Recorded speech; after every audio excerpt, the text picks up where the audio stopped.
शीन महाराव। रात के 2 बजे आर्यन का फोन बजता है। जब वह फोन को उठाकर देखता है तो उस पर किसी अननोन नंबर से कॉल आ रही थी। वो कॉल उठाकर अपने बेड पर लेट जाता है और फोन से आवाज आती है, आर्यन मुझे बचा ले। फिर कॉल कट जाती है और आर्यन हड़बड़ाकर उठता है। वो दोबारा उस नंबर पर कॉल लगाने की कोशिश करता है, पर फोन उस नंबर को दिस नॉट एग्जिस्ट बताता है। वो जब मैसेज में उस नंबर को देखता है तो वो डर जाता है।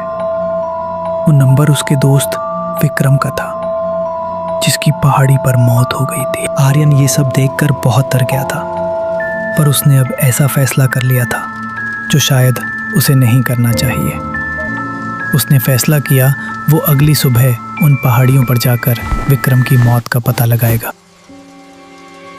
अगली सुबह आर्यन बस में बैठकर उन पहाड़ियों पर जाने लगता है जहां पर विक्रम की मौत हुई थी। रास्ता बेहद ही सुंदर था। चारों तरफ बर्फीले पहाड़, ठंडी ठंडी हवा। आर्यन पूरा आनंद ले रहा था। कल्पा का बस स्टैंड आते ही आर्यन उतर जाता है। वह बहुत ही सुंदर जगह थी। आर्यन रात में रुकने के लिए किसी होटल को ढूंढने लगता है।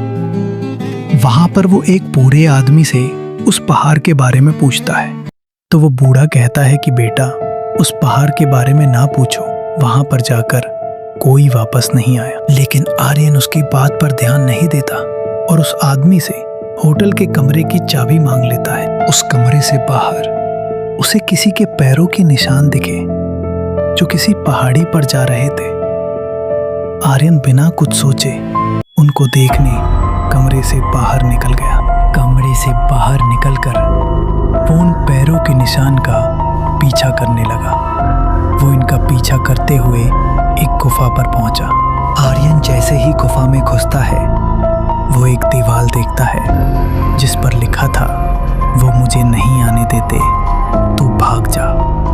तभी पीछे से कोई आवाज होती है।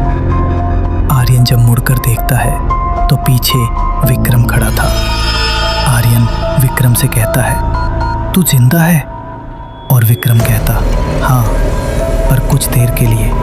वो लोग नहीं चाहते कि मैं यहाँ से जिंदा जाऊं। विक्रम आर्यन को एक डायरी देता है और बताता है कि इस पहाड़ के नीचे ऐसा राज दफन है जो इस गांव को बर्बाद कर देगा। तभी कई लोगों के पैरों की आवाज आने लगती है।